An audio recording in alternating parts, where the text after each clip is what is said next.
Bismillahirrahmanirrahim. Assalamualaikum warahmatullahi wabarakatuh.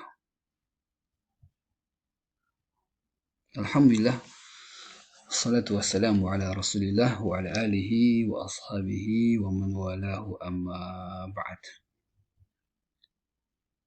Anak-anak sekalian, pada kesempatan kali ini kita akan membahas tentang pemusaraan jenazah, yang pada kesempatan hari ini kita akan fokus kepada part yang pertama, yaitu bagaimana memandikan jenazah.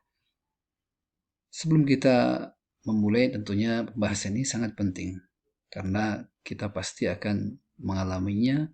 Kita akan menemukan baik itu kerabat kita, keluarga kita, orang tua kita, bahkan suatu saat kita akan mengurus jenazah mereka, sehingga hal ini sangat penting untuk diketahui oleh masing-masing kita.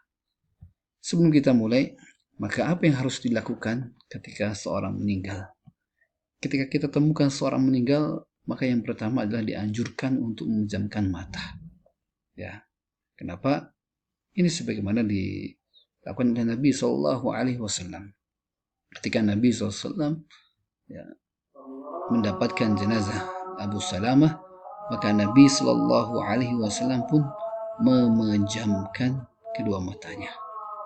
Berikutnya yang dilakukan adalah mengikat dagunya agar tidak terbuka. Ini juga termasuk di antara yang dilakukan sebagai bentuk penjagaan kita terhadap jenazah. Kemudian yang ketiga adalah menutupnya dengan kain. Jangan biarkan jenazah yang ada dibiarkan terbuka.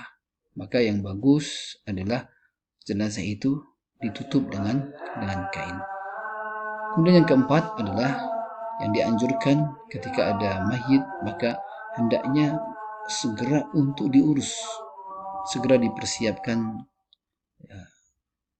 untuk mandinya, alat mandinya, kafannya, begitu juga tentang pemakamannya.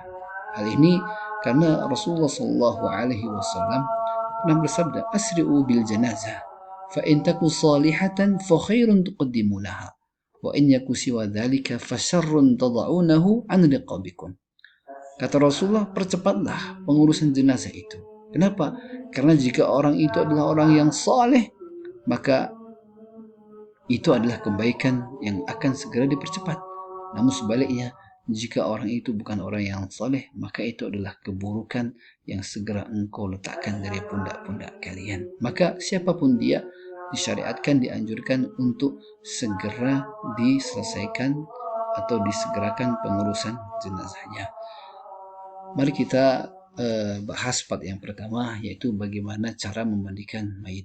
Yang pertama, apa hukumnya? Tentunya hukumnya adalah fardhu kifayah. Dalam arti ketika sudah ada beberapa kaum muslimin yang mengerjakannya, maka sudah gugur kewajibannya. Kemudian siapa yang memandikan mayit? Tentunya yang memandikan adalah ketika mayit itu laki-laki, maka yang memandikan laki-laki. Dan ketika memandikan itu perempuan, maka yang memandikan perempuan. Maka tidak boleh sebaliknya, mayit laki-laki tidak boleh dimandikan oleh seorang perempuan. Mayit perempuan juga tidak boleh dimandikan oleh orang laki-laki, kecuali jika itu ada hubungan suami istri. Jadi yang boleh laki-laki memandikan perempuan, perempuan memandikan laki-laki adalah yang ada hubungan suami istri. Kenapa? Karena ini ditegaskan bahwa tidak ada aurat antara suami dan istri. Berikutnya, apa yang harus disiapkan? Ya, ketika kita hendak memandikan mayit, tentunya sarung tangan. Ini untuk menjaga keamanan yang memandikan mayit. Masker, juga spons penggosok ataupun kain, kapur barus yang sudah dikerus kemudian dilarutkan di air, kemudian daun sidr yang biasa kita kenal dengan daun bidara, ya, untuk mencuci rambut kepala mayit. Nah, jika tidak ada maka bisa diganti dengan sampo. Satu ember sebagai wadah air, kemudian satu ember sebagai wadah air yang sudah dicampurkan dengan kapur barus, gayung, atau kalau ada Sama sekarang biasa pakai shower misalnya, kain untuk menutupi aurat mayit, karena ketika pun dimandikan maka tidak boleh dimandikan secara terbuka, tetapi harus dimandikan dalam kondisi auratnya tertutup.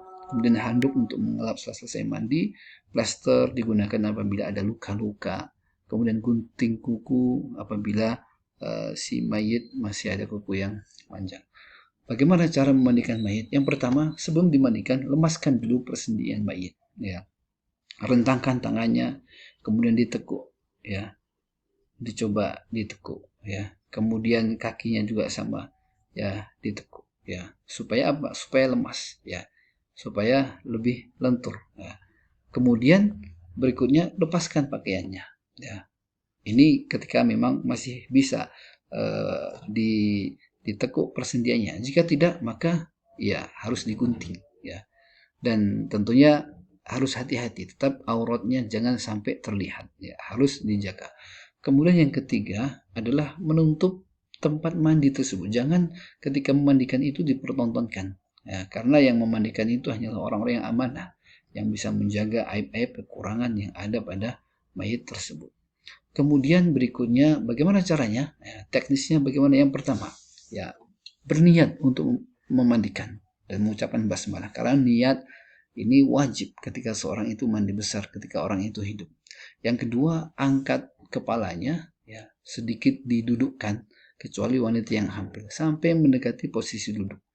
Berikutnya, setelah dalam kondisi posisi duduk, maka tekan-tekan perutnya dengan lembut pelan-pelan. Ya. Kemudian perbanyak air ketika itu. Ya, ini tujuannya apa? Tujuannya untuk mengeluarkan kotoran-kotoran yang tersisa dalam perut itu. Nah, inilah proses istinja. Sambil kemudian kita cebokin, kita istinja. Nah, dan tentunya diharamkan untuk menyentuh secara langsung ketika laki-laki itu sudah balik atau 7 tahun ke atas, dan kita gunakan perantara kain untuk membersihkan kemaluannya. Kemudian setelah itu masukkan kain basah dengan jari-jari ke mulutnya, lalu gosokkan giginya ke dua lubang hidungnya. Bersihkan keduanya tanpa dimasukkan air. Ya, cukup dengan kain yang dibasahi dengan air. Nah, kemudian setelah itu, ini proses istinja selesai. Kemudian kita proseskan wudhu. Wudhu seperti biasa, wudhu ketika orang hidup, ya, mulai dari tangan, kemudian mulut, hidung, dan sampai kemudian basuh kaki. Nah, setelah selesai, kemudian mulai membasuh, mencuci kepalanya dan juga jenggotnya ya, dengan busa dari daun bidara. Dan berikutnya badannya, semuanya dari depan kemudian belakang, dan disiram air padanya. Nah, di sini diulang berkali-kali, ya, dan disunahkan untuk memulai dari sebelah kanan. Ya. Juga disunahkan melewatkan air pada perutnya dengan tangan. Ya. Dan ini dilakukan begitu sampai terlihat bersih. Ya, 2 kali, 3 kali, ya sesuai dengan kebutuhan. Kemudian yang terakhir, ketika sudah selesai, maka sisirlah rambutnya. Ya, disunahkan untuk terakhir disiram dengan air kapur barus dan bidara, ya, sebagai siraman yang terakhir. Nah, jika memang masih ada kuku yang panjang, maka disunahkan untuk dipotong. Nah, inilah kurang lebih gambarannya ketika kita posisi mengeluarkan kotoran yang ada di perut, ya, kemudian nanti kita istinja, kemudian berikutnya, ya, bagaimana kita membersihkan, ya, ini contoh membersihkan, membersihkan mulut, hidung, ya, kemudian kita istinja, ya, kemudian mulai, ya, menyiramkan mulai dari kepala, kemudian nanti dimulai dari sebelah kanan dan dibersihkan berulang-ulang sampai secukupnya. Demikian, semoga ini bermanfaat, dan insya Allah kita lanjutkan berikutnya kepada pembahasan yang lebih detail biiznillahi ta'ala. Sampai ketemu di pertemuan berikutnya. Assalamualaikum warahmatullahi wabarakatuh.